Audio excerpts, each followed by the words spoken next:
पहला चैप्टर चल रहा है दोस्तों। ये पहला चैप्टर का फाइनल वीडियो है। देखिए, पिछले वीडियोस में हमने सबसे पहले देखा था कॉन्स्टिट्यूशन का फंक्शंस क्या है, बेसिक फंक्शंस क्या है, फिर कॉन्स्टिट्यूशन हमें क्यों चाहिए इसके बारे में हमने डिस्कस किया, और लास्ट वीडियो में हमने देखा एक कॉन्स्टिट्यूशन को इफेक्टिव बनाने के लिए क्या क्या इंपॉर्टेंट फैक्टर्स चाहिए। तो ये सब हमने डिस्कस किया था। तो आज हम शुरू कर रहे हैं how was the Indian constitution made. Indian constitution का मेकिंग के बारे में डिस्कस करेंगे। शुरुआत करते हैं दोस्तों। फॉर्मली हमारा कॉन्स्टिट्यूशन बनाया था कॉन्स्टिट्यूएंट असेंबली ने, जो अनडिवाइडेड इंडिया के लिए इलेक्ट हुआ था। अनडिवाइडेड इंडिया मतलब क्या है? पार्टीशन से पहले इंडिया और पाकिस्तान एक ही था ना, उसे आप अनडिवाइडेड इंडिया बोल सकते हो।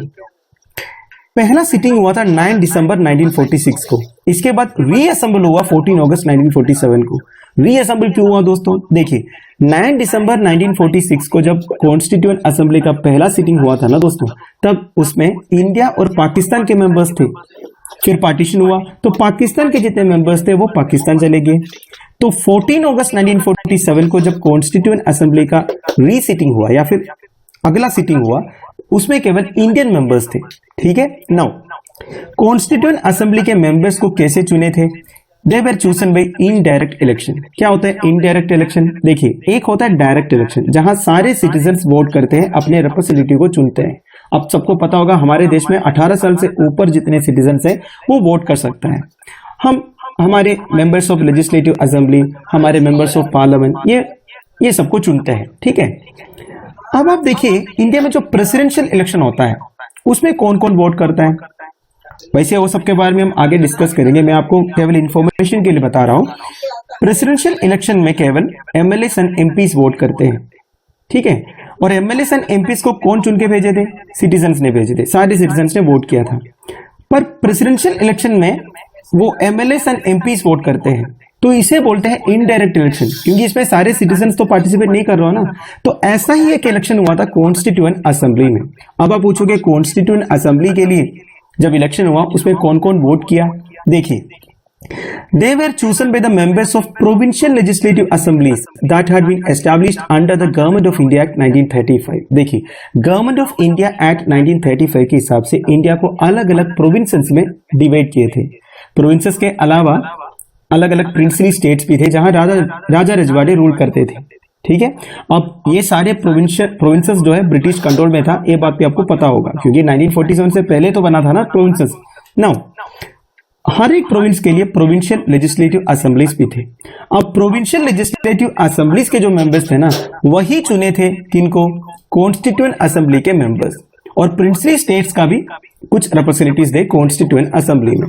Now constituent assembly was composed रफली along the line suggested by the plan proposed by the committee of British cabinet. Now ये जो कॉन्स्टिट्यूएंट असेंबली फॉर्म होने का बेसिस क्या था?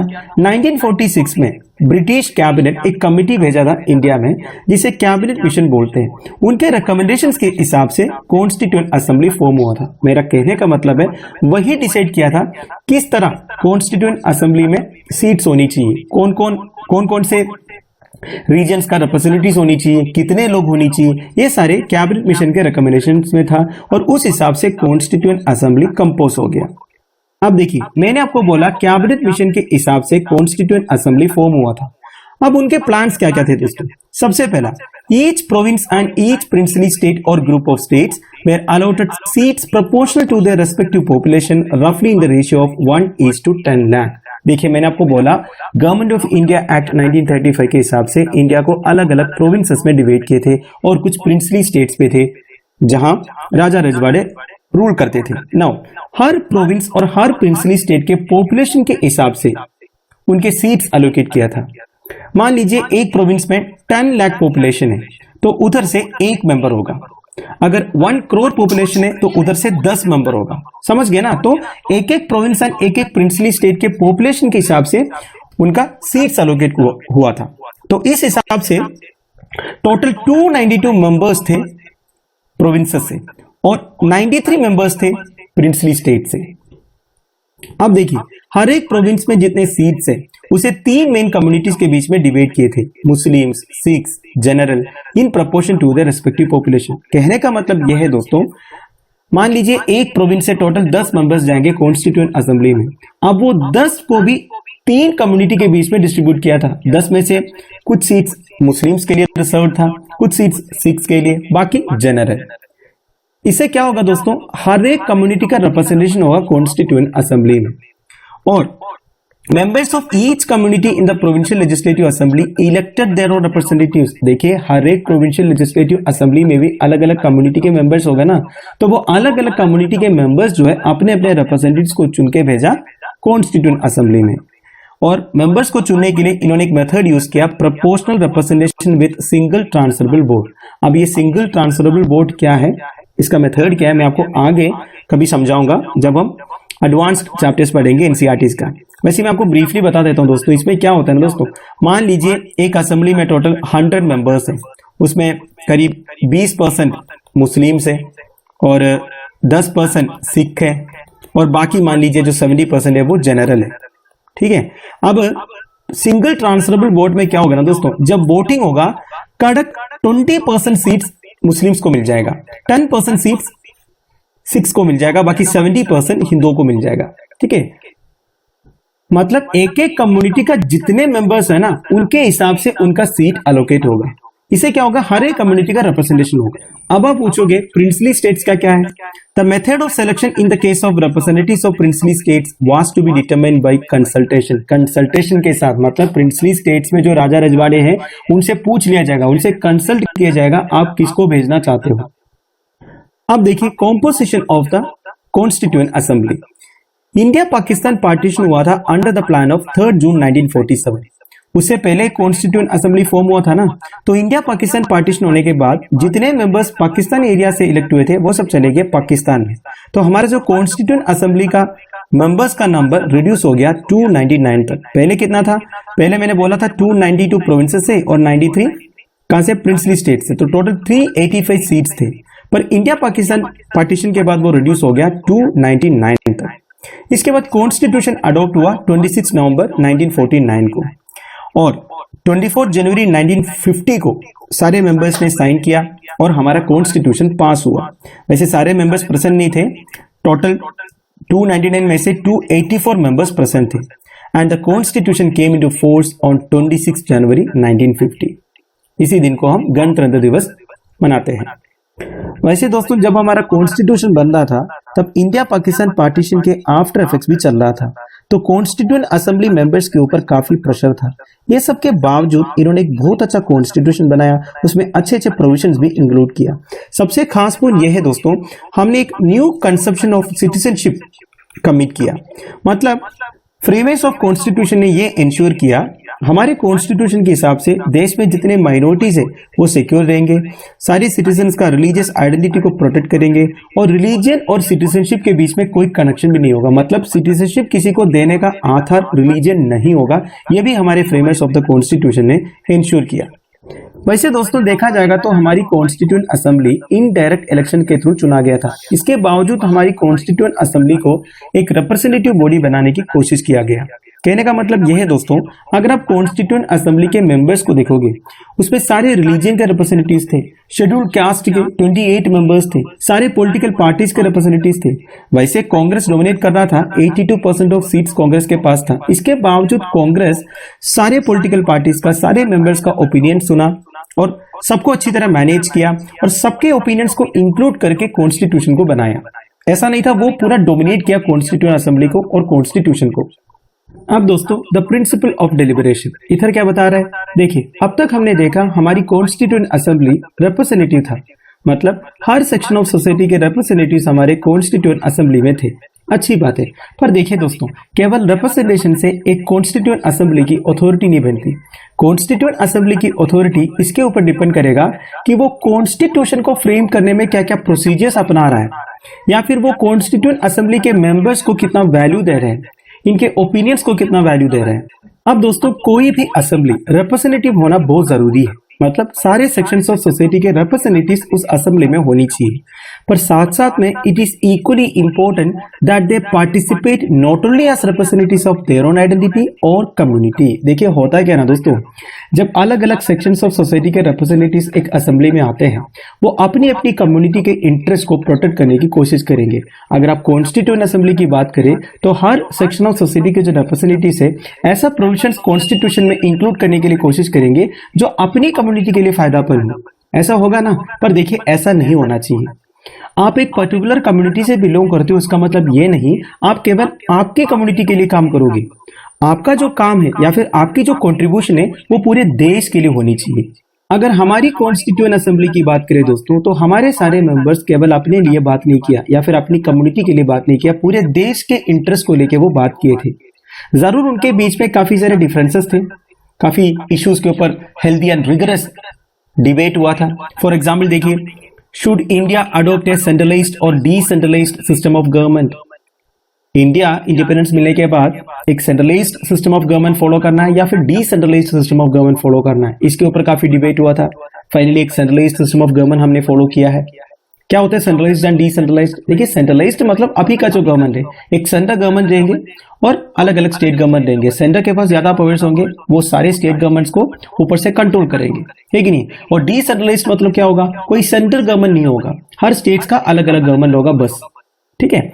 फिर देखिए स्टेट्स एंड सेंटर के बीच में क्या क्या रिलेशंस होनी चाहिए, उसके ऊपर भी काफी डिबेट हुआ था। फिर जुडिशरी के पावर्स क्या क्या होना चाहिए, इसके ऊपर डिबेट हुआ था। फिर कॉन्स्टिट्यूशन प्रॉपर्टी राइट्स को प्रोटेक्ट करना है नहीं करना है, इसके ऊपर डिबेट हुआ था।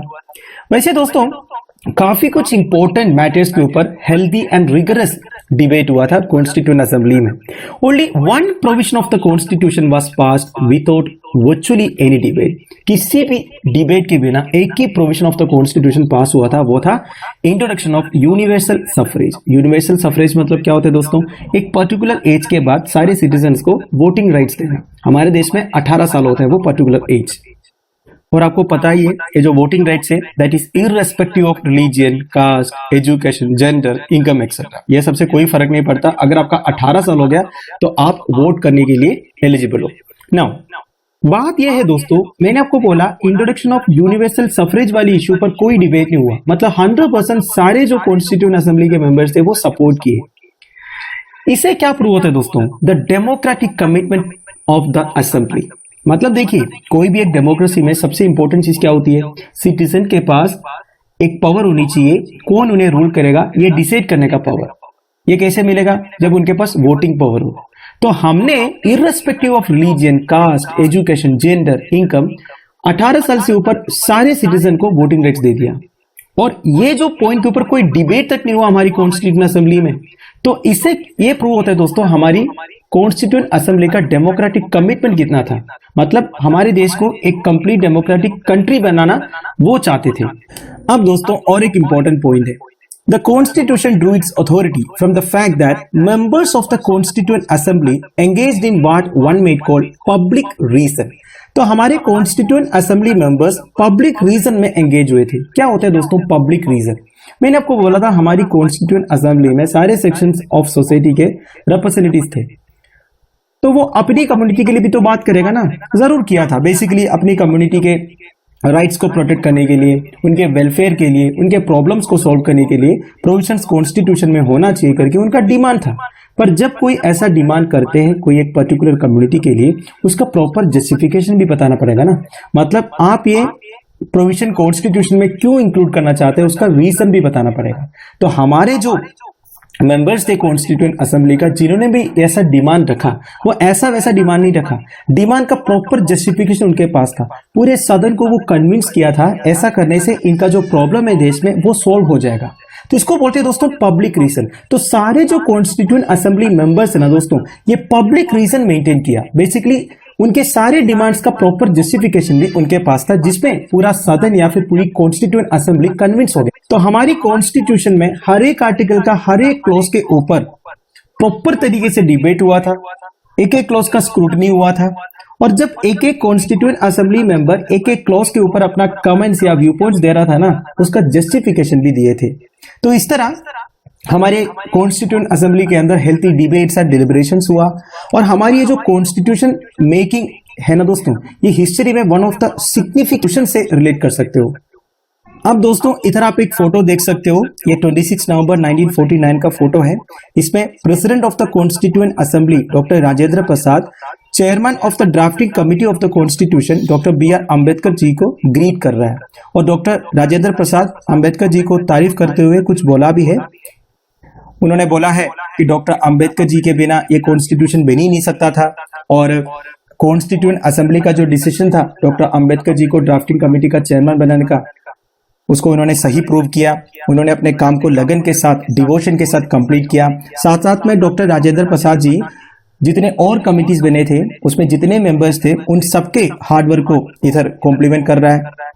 वैसे दोस्तों कॉन्स्टिट्यूशन बनाने के लिए केवल एक कमिटी नहीं बना था, अलग अलग कमिटी बने थे, पर जरूर सबसे इंपॉर्टेंट कमिटी था ड्राफ्टिंग कमिटी, जिसका चेयरमैन थे डॉक्टर बी.आर. अम्बेडकर साहब। इसलिए इन्हें father of the Indian constitution भी बोलते हैं। वैसे जितने कमिटीज बने थे ना कॉन्स्टिट्यूशन मेकिंग के लिए, वो सबके बारे में हम आगे इन डिटेल डिस्कस करेंगे, इस चैप्टर में नहीं, आने वाले चैप्टर्स में। अब दोस्तों प्रोसीजर्स, मैंने आपको बोला था कॉन्स्टिट्यूएंट असेंबली में केवल एक कमेटी नहीं था, अलग अलग कमिटीज थे। वैसे 8 मेजर कमिटीज थे दोस्तों, और इन मेजर कमिटीज को यूजुअली हेड करते थे जवाहरलाल नेहरू, राजेंद्र प्रसाद, सरदार वल्लभ भाई पटेल और बी.आर. अम्बेडकर जी। अब ये सारे लीडर्स आपस में क्रिटिसाइज भी करते थे।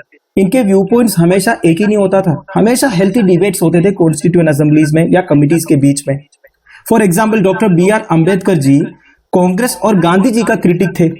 वो गांधी जी को हमेशा क्रिटिसाइज करते थे कि वो शेड्यूल कास्ट के अपलिफ्टमेंट के लिए कुछ एनफ नहीं कर रहा है। सरदार पटेल और जवाहरलाल नेहरू काफी सारे इश्यूज के ऊपर डिसएग्री करते थे, उनके व्यू पॉइंट्स हमेशा अलग अलग होते थे, पर ये सबके बावजूद इन्होंने एक साथ काम किए। देखिए हर एक कमेटी का काम यह था कॉन्स्टिट्यूशन के लिए प्रोविजंस बनाना। कोई फंडामेंटल राइट्स के लिए कमेटी था, कोई फंडामेंटल ड्यूटीज के लिए कमेटी था। तो हर एक कमेटी का काम था कॉन्स्टिट्यूशन के लिए प्रोविजंस बनाना। इसके बाद वो कॉन्स्टिट्यूएंट असेंबली के सामने पुटअप करते थे, उधर डिबेट होते थे। और दोस्तों डिबेट मतलब आजकल जो आप पार्लियामेंट में देख रहे हो ऐसा डिबेट नहीं था। एक एक पॉइंट का जस्टिफिकेशन वो देते थे, वो क्यों ये बोल रहा है इसका कारण वो बताता था। जैसे मैंने आपको पब्लिक रीजन के बारे में बताया, पर यूजुअली एक अटेम्प्ट यही होता था दोस्तों एक कंसेंसस बनाने के लिए, क्योंकि देखिए कॉन्स्टिट्यूशन तो बनाना पड़ेगा ना, बहस करने से ही काम नहीं चलेगा, आपको एक डिसीजन तो लेना पड़ेगा। कभी कभी वोटिंग होता था, मतलब जब ज्यादा ही इश्यूज के ऊपर डिस्कशंस होता है, मतलब एक पार्टी मान नहीं रहा है, दूसरे पार्टी मान नहीं रहा है, तो ऐसे केसेस में वोटिंग के लिए डालता था। तो नॉर्मली आजकल जो पार्लियामेंट में वोटिंग होता है ऐसा वोटिंग होता था। तो इस तरह हमारी कॉन्स्टिट्यूएंट असेंबली 160 डेज असेंबल हुआ। एंड ये जो मीटिंग्स 2 ईयर